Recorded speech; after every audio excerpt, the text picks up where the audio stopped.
Hello बच्चों, कैसे हैं बच्चों। दूसरे चैप्टर तक का मैं वीडियो आप लोगों को दे चुका हूं, आपने नोट्स बना लिया होगा बच्चों। ये जो तीसरा चैप्टर है विद्युत धारा, इसको मैं जूम ऐप में आप लोगों को लाइव पढ़ाया था। जिन बच्चों ने जूम ऐप में नहीं पढ़ पाए हैं, छूट गया है, उनके लिए फिर से मैं वीडियो बना के डाले दे रहा हूं। आप क्या करिए, वीडियो को ढंग से देखिए, नोट्स बनाइए, नोट्स जरूर बच्चों बनाएं, जिससे हम लोग अच्छे से अच्छी तैयारी कर सकें और बोर्ड में अच्छे नंबर ला सकें। तो ठीक है बच्चों, ये तीसरा चैप्टर है एनसीईआरटी के अकॉर्डिंग विद्युत धारा। इस चैप्टर में मैं दो चीजें तुम लोगों को पढ़ाऊंगा। पहले मैं उसको मैंने भाग 1 भाग 2 में दे दिया है। तो पहला भाग विद्युत चालन, दूसरा भाग सरल परिपथ। विद्युत चालन पढ़ाया जाएगा, उससे विकल्पीय, लघुत्तरीय और जो भी आंकिक प्रश्न है वो करवाए जाएंगे। दूसरा है आपका सरल परिपथ, और इस पे भी आप लोगों के सभी तरह के क्वेश्चन कराए जाएंगे। तो चलिए ठीक है बच्चों, चालू करते हैं पहला चैप्टर या तीसरे चैप्टर का पहला भाग विद्युत चालन। तो चलिए ठीक है, विद्युत चालन आपको बात समझ में आ गई। तीसरा चैप्टर चल रहा है, उसमें पहला भाग है विद्युत चालन का, जिसमें मैं आप लोगों को 4 से 5 वीडियो दूंगा। तो ठीक है, हम पढ़ रहे हैं विद्युत चालन, जिसकी पहली हेडिंग है, हेडिंग डाल लें विद्युत धारा। विद्युत धारा क्या है, इसमें हम लोग थोड़ी बात करते हैं। हमने क्या किया, एक चालक ले लिया, चालक तार ले लिया, मान लो कापर की है, कापर की चालक तार। इसमें क्या है, मुक्त इलेक्ट्रॉन होते हैं, मुक्त इलेक्ट्रॉन, बद्ध इलेक्ट्रॉन। इसका परमाणु क्रमांक अगर कापर की बात करें तो 29 है, जिसमें से 27 बद्ध इलेक्ट्रॉन है और 2 तो मुक्त इलेक्ट्रॉन। ये जो मैं ऐसे ऐसे करके दिखा रहा हूं, ये बद्ध इलेक्ट्रॉन रुके हुए इलेक्ट्रॉनों को दिखा रहा हूं। अब क्या हुआ करता है कि जो मुक्त इलेक्ट्रॉन है, इन्हीं के बीच अब एक परमाणु में 27 बद्ध इलेक्ट्रॉन है और 2 मुक्त इलेक्ट्रॉन। ये मुक्त इलेक्ट्रॉन अनियमित रूप से इधर उधर गति करते रहते हैं। जैसे ये मुक्त इलेक्ट्रॉन है, इधर जाएगा, कोई इधर जाएगा, कोई ऐसे जाएगा, जो बीच में गैप है यहीं गति करते रहते हैं। ऐसे ऐसे करके जो मुक्त इलेक्ट्रॉन है वो गति करते रहते हैं अनियमित रूप से पूरे चालक।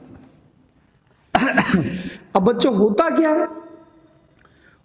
है कि अगर ये मुक्त इलेक्ट्रॉन कोई एक हम ऐसी युक्ति लगा दें जिसके कारण सब के सब मुक्त इलेक्ट्रॉन एक सिरे से, ये मान लो सिरा 1 है और ये सिरा मान लीजिए B है, इस सिरे से इस सिरे की ओर चलने लगे, या इस सिरे से इस सिरे की ओर चलने लगे, मान लीजिए इधर से इधर चलने लगे। कौन? मुक्त इलेक्ट्रॉन। तो जो मुक्त इलेक्ट्रॉन एक सिरे से दूसरे सिरे की ओर चलने लगते हैं, इसी प्रवाह को ही, इस तरह से मुक्त इलेक्ट्रॉनों के चलने को ही विद्युत धारा कहते हैं। विद्युत धारा कहते हैं। यानी आप ऐसे लिखते कि जब किसी चालक में मुक्त इलेक्ट्रॉन, या हम लोग लिख लें आवेश वाहक। कौन? आवेश वाहक। इन्हीं मुक्त इलेक्ट्रॉनों को हम लोग आवेश वाहक कहते हैं। जैसे विद्युत अपघट्ट है तो उसमें आवेश वाहक धन आयन और ऋण आयन होते हैं। ऐसे मान लीजिए अर्धचालक हैं तो कोटर और इलेक्ट्रॉन होते हैं, ये आवेश वाहक कहलाते हैं। आवेश वाहक, आवेश को ले जाने वाला आवेश वाहक। एक सिरे से जो लिखा है, जब किसी चालक में मुक्त इलेक्ट्रॉन यानी आवेश वाहक एक सिरे से दूसरे सिरे की ओर गति करने लगते हैं, तो इस क्रिया को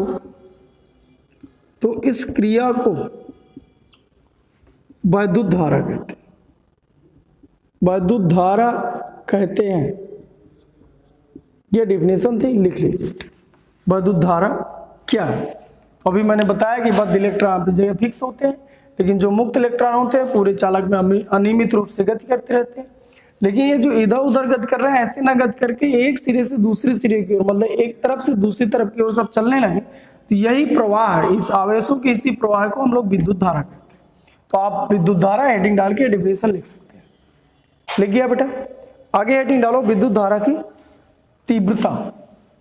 विद्युत धारा की तीव्रता हेडिंग डालें बेटा, तीव्रता, इसको हम आई से व्यक्त करेंगे।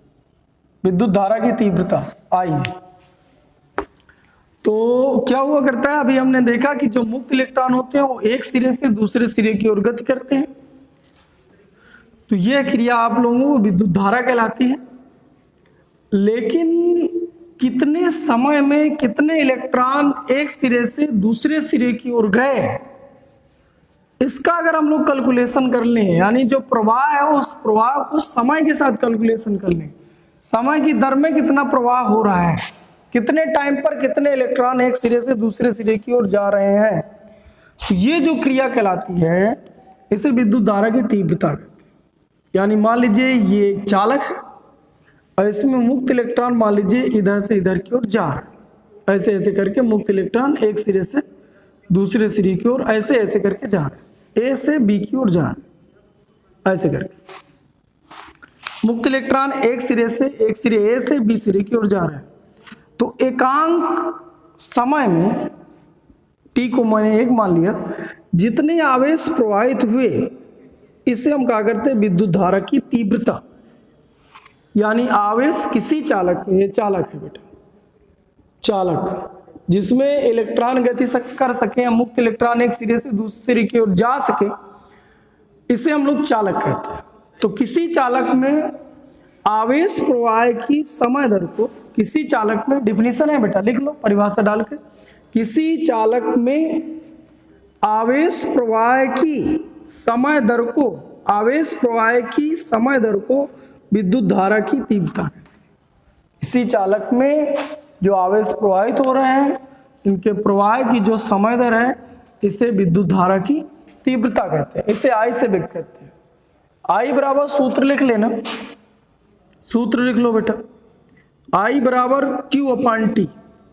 विद्युत धारा की तीव्रता आई बराबर लिख लो क्यू अपान टी, सूत्र हो जाएगा। बीमा राशि मात्रक निकाल लो, बीमा निकाल लो बेटा, डायमेंशन। तो क्यू की बीमा ए टी होती है और टाइम की बीमा टी होती है, इससे कट गया, कुल मिला के बीमा ए आ गई। और वैसे विद्युत धारा एक मूल राशि है जिसकी बीमा कैपिटल ए होती है, बीमा।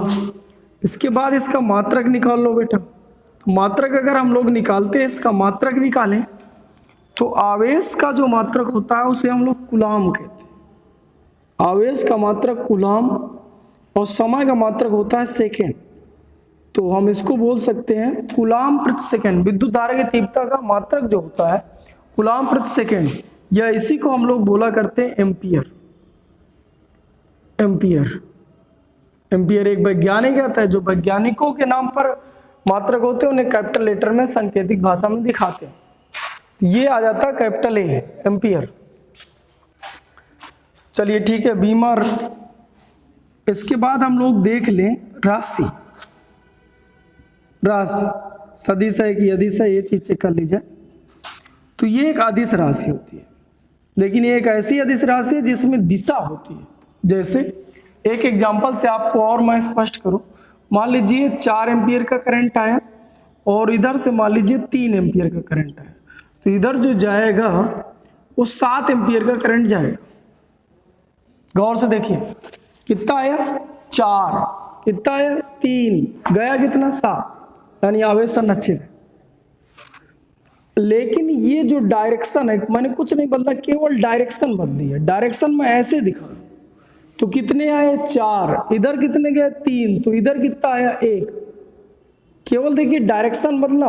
अगर यही डायरेक्शन में ऊपर को कर दूं ऐसे, तो ये कितना है 3, ये कितने आए 4, तो इधर कितना पहुंच गया 7 एम्पियर। मतलब आपको क्या बात समझ में आ रही है? आपको बात ये समझ में आ रही है कि अगर डायरेक्शन बदल दी जाए तो इसका मान बदल जाए। इसका मतलब जो धारा है वो दिशा पर डिपेंड कर रही है। लेकिन अदिश क्यों है उसके बारे में हम लोग बात कर रहे हैं। लेकिन ये अदिश इसलिए क्योंकि अगर मैं जोड़ता, मान लो ये परपेंडिकुलर है, लंबवत है, 90 अंश पर है, तो दो अगर ये सदिश होते और दो सदिशों को जोड़ा जाए तो आर बराबर सूत्र होता है under root A square plus B square plus 2ab cos 90। Cos 90 का मान 0, मतलब यहाँ तक की वैल्यू हो गई 0। बचा आपका आर बराबर, यानी रिजल्ट जो होगा वो आर है ए स्क्वायर मतलब 4 का स्क्वायर प्लस बी स्क्वायर मतलब 3 का स्क्वायर। तो 4 चौक 16, 3 के 9, 25 25 यानी 5 एम्पियर। यानी अगर ऐसे करके जाता हो और ऐसे करके आए तो यहाँ 5 एम्पियर करंट होना चाहिए, लेकिन रियल में अगर हम लोग चेक करें तो 7 एम्पियर करंट होता है। अब 7 एम्पियर करंट होने का क्या मतलब है कि ये वेक्टरों के हिसाब से नहीं जुड़ा, आदिश फॉर्म से जुड़ा है, सदिश फॉर्म से नहीं जुड़ा। इसका मतलब ये है कि ये एक ऐसी राशि है जिसमें डायरेक्शन होती है, लेकिन वेक्टरों के योग के नियम का पालन नहीं करता, इसलिए विद्युत धारा को एक अदिश राशि मानते हैं। यहां पर आप लिखेंगे, यहां शार्ट में लिख लेना बेटा या कोष्टक में लिख लो कि विद्युत धारा एक अदिश राशि है। विद्युत धारा एक अदिश राशि है, लेकिन इसमें दिशा होती है, लेकिन इसमें दिशा होती है। पैराग्राफ से लिखिएगा, विद्युत धारा इसलिए अदिश राशि मानी जाती है क्योंकि ये वेक्टरों के योग के नियम का पालन, क्योंकि ये वेक्टरों के योग के नियम का पालन, वेक्टरों के योग के नियम का पालन नहीं करते। चलिए ठीक है, अगर इसमें दिशा है तो दिशा क्या है, दिशा आप चेक करी जाए, दिशा क्या होगी, तो दिशा निकाली जाए। देखो बेटा दिशा कैसे निकालते हैं। दिशा होती है धन आवेशों के प्रवाह के अनुदिश विद्युत धारा की दिशा ली जाती है। अब देखिए ये इलेक्ट्रॉन है, मुक्त इलेक्ट्रॉन इधर से इधर को गति करे, यानी ए से बी की ओर मुक्त इलेक्ट्रॉन गए, यानी करंट किधर से किधर बह रहा है, इसमें करंट इधर से इधर बह रहा है। यानी जो आप इधर चित्र बनाए इसमें करंट आपका बी से ए की ओर है। या आप ऐसा भी लिख सकते हो कि इसकी जो डायरेक्शन होती है किसकी, विद्युत धारा की तीव्रता, यानी विद्युत धारा की जो डायरेक्शन है वो मुक्त इलेक्ट्रॉनों के प्रवाह के विपरीत होती है। प्रवाह इधर हो रहा है, करंट इधर जा रहा है। तो चलिए ठीक है, सूत्र लिख लिया, बीमा लिख लिया, राशि लिख लिया, मात्रक लिख लिया, दिशा लिख लिया, और कुछ चीजें देखते हैं। विद्युत धारा की तीव्रता, चलिए ठीक है, आगे देखते हैं बेटा कुछ इससे संबंधित सवाल। मान लीजिए डी क्यू चार्ज कितने, डी क्यू चार्ज dt समय में, आवेश dt समय में एक सिरे से दूसरे सिरे की ओर जाए, एक सिरे से दूसरे सिरे की ओर जाए, दूसरे सिरे की ओर गति करें, गति करें, तो उस टाइम पर जो हम लोग सूत्र लगाते हैं तो I बराबर हम लिख सकते हैं dq अपॉन dt। और इससे हमें क्या फील आती है बेटा, इससे हमें ये फील आ रही है, ये आपने नोट करके लिख लो, हेडिंग डाल रहे हो नोट करके हेडिंग डालो। इससे फील आ रही है कि अगर हमें कहीं पर आवेश दिया हुआ है, आवेश दिया हुआ है, आवेश आपका समय के साथ परिवर्ती है, एक फंक्शन है, तो अगर हम उसका t के सापेक्ष अवकलन कर दें तो विद्युत धारा की तीव्रता निकल आएगी। या अगर हम लोग ऐसे भी कर सकते हैं, या हम लोग ऐसे भी कर सकते हैं, थोड़ी आप समझेंगे।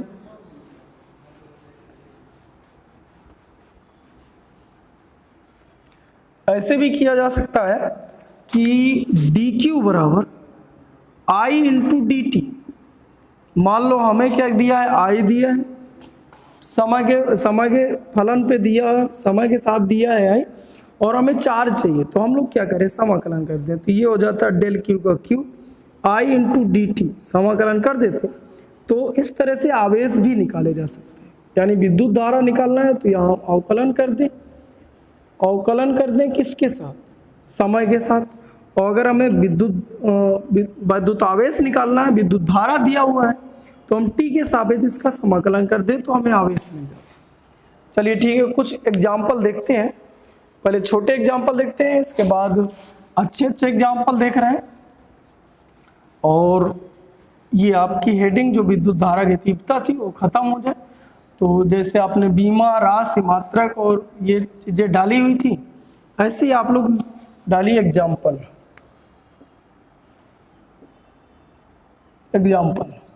मान लीजिए पहला सवाल दे दीजिए कि किसी चालक में, छोटे छोटे सवाल पहले देख लो, 2-3 सवाल बता दे रहा हूँ। मान लीजिए किसी चालक में 1 मिलीसेकंड में कितना, 1 मिलीसेकंड में 10 इलेक्ट्रॉन एक सिरे से ए से बी की ओर गए, बताइए इसमें कितनी विद्युत धारा की तीव्रता है या कितनी धारा प्रवाहित हो रही। तो I बराबर सूत्र होता है Q/T। Q बराबर सूत्र कितना होता है, यानी इंटू E/T। अब इसमें जो मैं दे के रखा था, इलेक्ट्रॉनों की संख्या दे के रखा था 10। ये मूल आवेश है 1.6 × 10⁻⁻19। और कितने टाइम पर गए, 1 मिलीसेकंड में, यानी 1 × 10⁻³ सेकंड। अब अगर मैं इसका गुणा भाग कर लूँ बेटा, तो हमें विद्युत धारा की तीव्रता निकल आती है। इसका इससे गुणा कर दें तो ये हो जाता 16, और गुणे 10⁻³ ऊपर जाता तो +3 हो जाता, 10⁻⁻19 था ही, और वो प्लस का 10⁻3 हो जाता, सॉरी गुणे करके, और गुणे में घातें जुड़ती हैं, यानी 16 × 10⁻⁻19 और +3, तो कुल मिला के 16 × 10⁻⁻ कितना बचता, 16। ये आपका हो जाता एम्पियर। ये विद्युत धारा की तीव्रता है। ये नॉर्मल क्वेश्चन था, बहुत छोटा। अब यहाँ पर हमने मूल आवेश का मान रखा 1.6 × 10⁻⁻19। यहाँ पर जो समय दिया था 1 मिलीसेकंड दिया था, मिली मतलब 10⁻³ जब ये ऊपर गया तो प्लस का हो गया, गुणे में घातें जुड़ जाती हैं, तो -19 + 3 तो -16 एम्पियर बचा। इस तरह से हम लोग सवाल लगा सकते हैं। और देखिए कुछ सवाल और जो आपके डाउट हैं दूर हो जाए, तो हम देखते हैं अगला सवाल। मान लीजिए हमें दूसरा सवाल कुछ ऐसे दे के रखा है। मान लीजिए Q बराबर दिया है, Q बराबर दिया है 2t² + 3t कूलाम, समय के फंक्शन पे दिया हुआ। अब कह रहा है कि t बराबर 2 सेकेंड में I बराबर क्वेश्चन मार्क, विद्युत धारा का प्रवाह ज्ञात कीजिए। अब हमें पता है कि I बराबर सूत्र होता है dQ/dt। अच्छा बताइए यहाँ पर Q का मान रख दीजिए, तो I बराबर हम उसी तरह लिखे d/dt में अलग कर दूं, यहाँ Q का मान दिया 2t² + 3t, ऐसे देखे रखा है। अब इसका अर्थ क्या है, इसका अर्थ ये निकल रहा है कि t के सापेक्ष अवकलन कर दो। अवकलन करते समय जो घात होती है गुणे पे आती है और घात 1 कम हो जाती है। अगर इसको हम गुणे पे लाए तो 2 पहले से था, 2 और गुणे में आ गया तो 4 हो गया, और इसमें घात 2 की थी तो अब घात 1 की बची। इसी तरह इसमें घात 1 की है, 1 आया गुणे में तो 3 1 के 3, और इसमें घात हो गई 0 की। अब हम लिख सकते हैं I बराबर 4t + 3t की घात है 0, जिसकी घात 0 होती है उसका मान 1 होता है, मतलब कुल मिला के लिखा जा सकता है 4t + 3। अब उसने पूछा था t बराबर कितना दिया था, t बराबर 2 सेकेंड में, t बराबर दिया था 2 सेकेंड, यानी t की वैल्यू मुझे फाइंड करने देना है 2 सेकेंड। तो उस समय पर I बराबर कितना होगा, तो यहाँ 4 × 2 + 3, तो 4 दूना 8, 9 10 11 एम्पियर का करंट प्रवाहित होगा। ये आपका उत्तर है। उस सवाल ऐसे भी दिए रहते हैं तो आप इनको ऐसे हल करेंगे।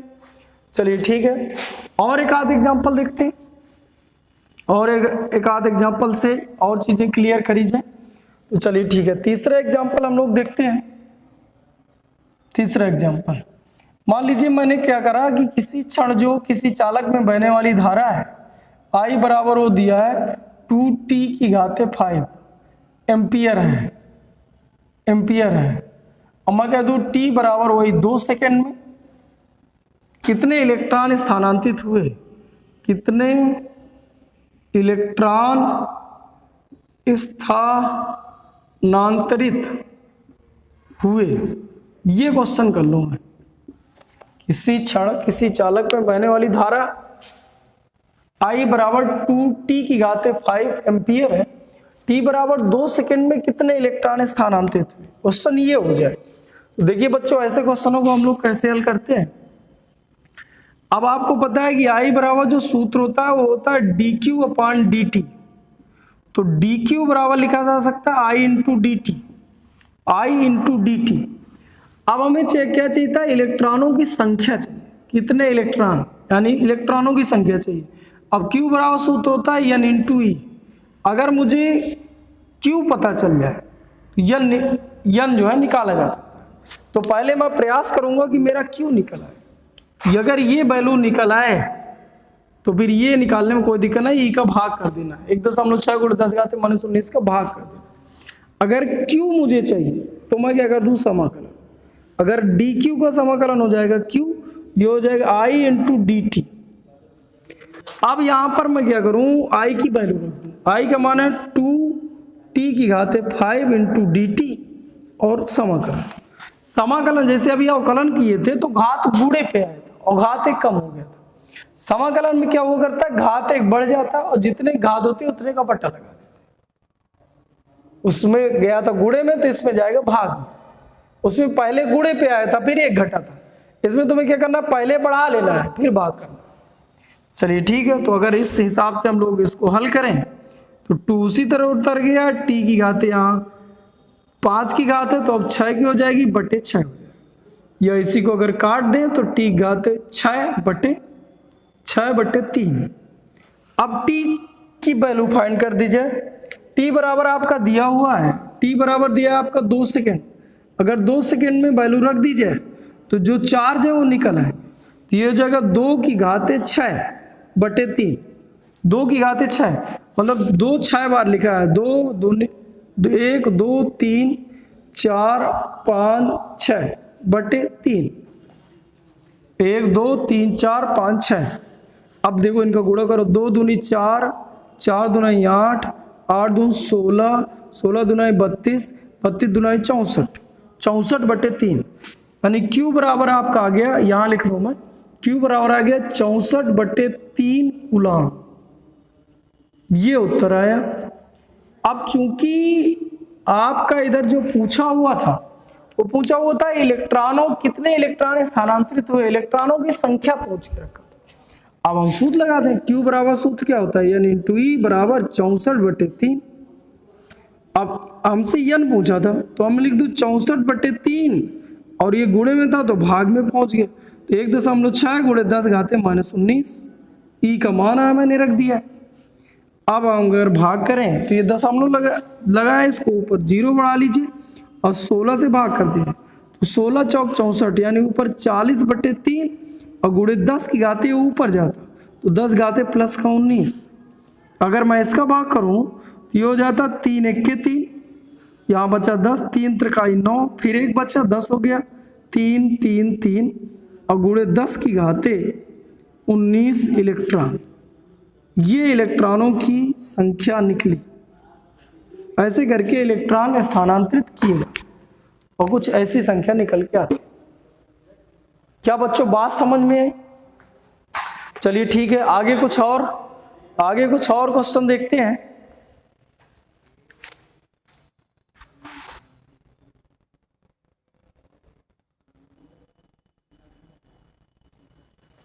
चलिए बच्चों एक सवाल और देखते हैं। सवाल 14 नंबर लिखा है आपका, हाइड्रोजन परमाणु में इलेक्ट्रॉन नाभिक के चारों तरफ, हाइड्रोजन परमाणु है मान लीजिए 1H1, इसमें नाभिक है मान लो ये, इसके चारों तरफ करा है 5 × 10 की घाते -11 मीटर त्रिज्या पर ये इलेक्ट्रॉन है, ऐसे चक्कर काट रहा है त्रिज्या पर 2.2 × 10 की घाते 6 मीटर पर सेकंड की चाल से भ्रमण कर रहा है। ऐसे ये नाभिक है, ऐसे करके इलेक्ट्रॉन गति कर रहा है। कह रहा इससे समतुल्य कितनी धारा प्रवाहित होगी। अब देखिए आई बराबर सूत्र हुआ करता है Q अपान टी। मान लो यहां से चक्कर करता हुआ यहीं आ रहा है, ऐसे ऐसे घूम रहा है, तो यहां जो टी है आवर्त काल के बराबर है, यानी आई बराबर लिखा जा सकता है Q अपान टी। टी क्या होता है? एक चक्कर पूरा करने में लगा समय। अब समय बराबर अगर तुम्हें पता हो तो समय बराबर सूत्र होता है समय बराबर दूरी बटे चाल। अब यहां समय को हम टी से दिखाएं, ये जो दूरी है यहाँ गति कर रहा है, तो पूरी दूरी हो जाएगी 2 पाई r त्रिज्या, ये परिधि की लंबाई, बटे चाल, v चाल से गति कर रहा है। इसका मतलब t की जगह ये वैल्यू रख दें, तो I बराबर सूत्र बनता है Q अपान टी। टी की जगह लिखा जा सकता है 2 पाई r अपान v, तो v पहुंच गया ऊपर। एक सूत्र आपका कुछ ऐसे बना। अब इस पे वैल्यू रख दीजिए, ये आपका एक सूत्र कुछ ऐसे बना। अब इस पे हम लोग उठा के वैल्यू रखते हैं, वैल्यू रख दें, उत्तर आ जाए। अब I बराबर Q को मान चार्ज है, एक इलेक्ट्रॉन है 1H1, इसके चारों तरफ, तो इलेक्ट्रॉन का आवेश 1.6 गुणे 10 घाते -19 गुणे वेग आपका दिया है 2.2 गुणे 10 की घाते 6 बटे 2 पाई का मान 22/7 गुणे r है त्रिज्या, तो त्रिज्या दी है 5 गुणे 10 की घाते -11। अब यहां वैल्यू उठा के रख दी जाए, वैल्यू उठा के हमने पूरी की पूरी रख दी। अब हम इसको हल कर लें। अब देखिए हल कर रहे हैं, अब देखिए ये 2.2 है, ये आपका 22 है, इससे कट गया, ऊपर 0.1 बचा, ये 7 ऊपर पहुंचा, इससे काट दिया जाए, ये 0.8 बचा, और कुल मिला के 0.8 ऊपर आपका बचा, ये 0.1, और नीचे आपका बचा ये 7 भी पहुंच गया ऊपर, तो गुणे 7, और नीचे आपका ये कट गया, केवल 5 बचा। अब घाते जोड़ के इधर रख लीजिए। अब ये 19 ये है, 6 ये है, तो 19 से 6 कट गया, बचा 13 माइनस का। अब ये प्लस, ये ऊपर जाता तो प्लस का ये हो जाता, तो प्लस माइनस का 13 था, अब प्लस का 11, ये ऊपर पहुंच गया, ये घाते होते। तो चलिए ठीक है बेटा, इसको हम लिख सकते थे, इसको हम लिख लें कितना, 12 13, यानी इसको लिख लें I बराबर, इधर हल कर दे रहे हैं, इसका इससे गुणा कर लीजिए, तो 8 7 56, यानी 0.56 गुणे 0.1 गुणे 10 की घाते, यहाँ आपका बचा माइनस का 11 2 13 2/5। अब देखिए 2 अंक बाद 0.1 अंक बाद ये, तो तीनों हटा के हम यहाँ तीनों और बढ़ा दें, तो यहाँ हो जाता 5।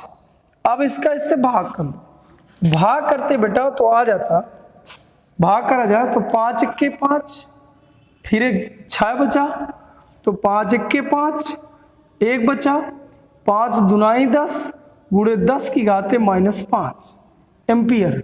यानी इसको लिखा जा सकता था, इसको लिखा जा सकता है 1.12 गुणे 10 की घाते -4 एम्पियर।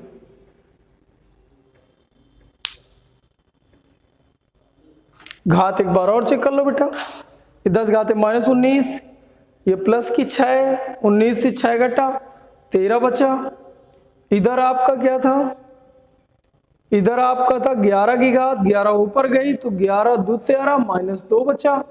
हमने क्या करा, एक अंक 2 अंक जो है आपके यहाँ थे, एक अंक यहाँ था, इसका इससे गुणा करे थे, 2 अंक टोटल आए थे बेटा, ये 4 की घात है भाई, इसका इससे गुणा 8 1 के 8, 2 अंक हो गए 7, 8 7 56, 4 की घात, और फिर हमने भाग करा तो ये 4 की घात है, और ये 4 की घात यहाँ ले गए तो ये बची 3 की घात, इतने एम्पियर आया।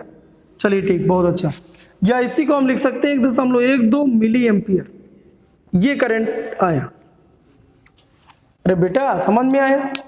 हाथ एक बार और चेक कर लो, जहाँ दिक्कत हो बताओ। चलिए ठीक, इस तरह से हम विद्युत धारा और विद्युत धारा की तीव्रता कंप्लीट करें। अब आगे हमें पढ़ना है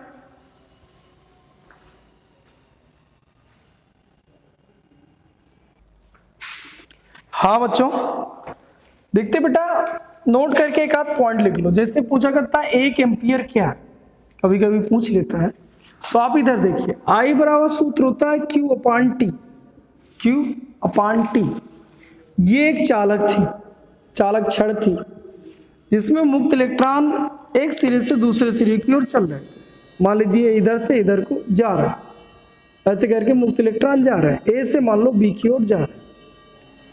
अब क्या है कि हम इसमें थोड़ी इस चालक में 1 सेकेंड पर देखें कि 1 सेकेंड में कितने इलेक्ट्रॉन गए या कितना चार्ज गया। या मान लीजिए हम चार्ज ही मान लें, Q बराबर 1 कूलम मान लिया जाए, 1 कूलम चार्ज 1 सेकेंड में जा रहा है।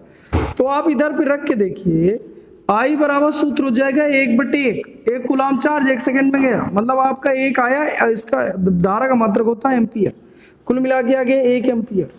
तो 1 एम्पियर क्या है, इसके अनुसार एसआई पद्धति के अनुसार 1 एम्पियर बात दूसरी है। लेकिन यहाँ अगर देखें सूत्र से, सूत्र कह रहा है कि यदि किसी चालक में 1 सेकेंड में, यदि किसी चालक में 1 सेकेंड में 1 कूलम आवेश, 1 सेकेंड में 1 कूलम आवेश एक सिरे से दूसरे सिरे की ओर स्थानांतरित हो रहा हो, एक सिरे से दूसरे सिरे की ओर स्थानांतरित हो रहा हो, तो इस चालक में जो बहने वाली धारा है उसका मान 1 एम्पियर होगा।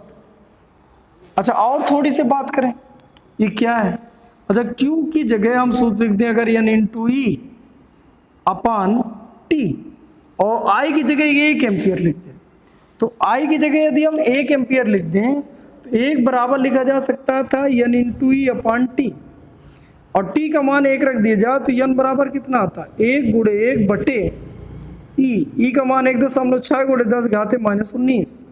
अब यदि आप गुणा भाग करो तो एक वैल्यू आपको समझ में आई, N का मान आ जाता है 6 भाग कर दिया जाए तो इसका मान आया करता है 6.25 गुणे 10 की घाते 18 इलेक्ट्रॉन। अब समझिए कितनी बड़ी वैल्यू है, यानी 6, 2, 5 के आगे 18 थे, 2 दशमलव चले गए, यानी 16 जीरो लगे। 2, 2, 4, 2, 6, 2, 8, 2, 10, 2, 12, 2, 14, 2, 16, इतने इलेक्ट्रॉन इस सिरे से इस सिरे की ओर कितने समय में जाए, 1 सेकेंड में जाए। टी का मान 1 रखे थे, तो इसमें जो करंट बहता है उसका मान 1 एम्पियर होता है। अब समझिए 1 एम्पियर का क्या अर्थ है। 1 एम्पियर तो आप सीधे यहाँ से पहले तैयार कर लिए। यदि किसी चालक में 1 कूलम आवेश 1 सेकेंड में प्रवाहित हो रहे हैं, किसी चालक में 1 सेकेंड में 1 कूलम इलेक्ट्रॉन एक सिरे से दूसरे सिरे की ओर जा रहे हो, तो इस चालक में बहने वाली धारा का मान 1 एम्पियर है। 1 एम्पियर का अर्थ क्या है, 1 एम्पियर का अर्थ ये है कि चालक में प्रति सेकेंड 6.02 गुणे 10 की घाते 18, जो यहाँ लिखा हुआ 6.02 गुणे 10 घाते 18 मुक्त इलेक्ट्रॉन एक सिरे से दूसरे सिरे की ओर जा रहे हैं। इसका अर्थ ये हुआ। बात समझ में आई बेटा? चलिए ठीक है, तो 1 एम्पियर हेडिंग डाल के लिख लो। दूसरी बात ये हुआ करती है कि एक बार पूछा भी था कि ऐसा हम बोल सकते हैं, जब किसी चालक में दूसरे नंबर पे लिखना था, जब किसी चालक में विद्युत धारा प्रवाहित होती है तो चालक आवेशित नहीं होता। आवेशित थोड़ी समझे, करंट इसमें बह रहा है, मान लीजिए इधर से इधर को बह रहा है, इलेक्ट्रॉन इधर से इधर को जा रहा है, आवेशित नहीं है। अच्छा मुझे बताइए आवेशित का अर्थ क्या है। मान लीजिए हम नाभिक से समझें, परमाणु लेके समझें, परमाणु ले लो, इधर पे नाभिक है, नाभिक मान लीजिए 29 कॉपर का ही ले लें तो 29 इलेक्ट्रॉन है और इधर 29 प्रोटॉन, इधर इलेक्ट्रॉन इधर प्रोटॉन, तो इसका जो चार्ज है परमाणु का वो शून्य। मान लीजिए 2 इलेक्ट्रॉन इसको छोड़ के चले जाए तो इधर बचता 27 इलेक्ट्रॉन और ये तो प्रोटॉन 29 है, तो इसमें आप देखते तो प्लस का 2e चार्ज उत्पन्न। आवेशित होने का अर्थ क्या है, इलेक्ट्रॉनों की अधिकता अथवा इलेक्ट्रॉनों की कमी। जैसे यहाँ इलेक्ट्रॉनों की कमी है, प्लस का चार्ज, इलेक्ट्रॉन आ जाते, तो इलेक्ट्रॉनों की अधिकता हो जाती, ऋण आवेशित हो जाता। ऐसे ही सेम टू सेम इसमें सोचो, तो यहां इलेक्ट्रॉन ना तो आए ना तो गए, वो केवल एक सिरे से जो भी इलेक्ट्रॉन थे वो इस तार को छोड़ के नहीं गए, इस तार में ही इस सिरे से इस सिरे की ओर गति करने लगे। इसका मतलब अगर अभी टोटल इलेक्ट्रॉन चेक करे जाएं, टोटल प्रोटॉन चेक करे जाएं एक एक परमाणु के, तो नेट इसका चार्ज 0 रहता है। केवल इलेक्ट्रॉन इसके भीतर एक सिरे से दूसरे सिरे की ओर गतियां कर। अतः हम कहा करते हैं कि जब किसी चालक में विद्युत धारा प्रवाहित होती है तो चालक आवेशित नहीं होता, केवल आवेशों का स्थानांतरण हो रहा है, आवेश चालक के अंदर बह रहे हैं। आवेश यानी इलेक्ट्रॉन चालक को छोड़ के चले नहीं जा रहे, आवेश जो है यानी इलेक्ट्रॉन है जो चालक को छोड़कर चले जाए तो चालक पर और अधिक आ जाए, तब कोई चीज आवेशित होती है या तब चालक आवेशित होती है। क्या बच्चों बात समझ में है? तो चलिए ठीक है, इस वीडियो में हम इतना ही देखेंगे। अगला ये पार्ट 1 के नाम से, फिर ऐसे पार्ट 2, पार्ट 3 ऐसे करके मैं आप लोगों को वीडियो देता रहूंगा और पूरा कोर्स दूंगा, आप नोट्स बनाते जाएं। थैंक यू बच्चों।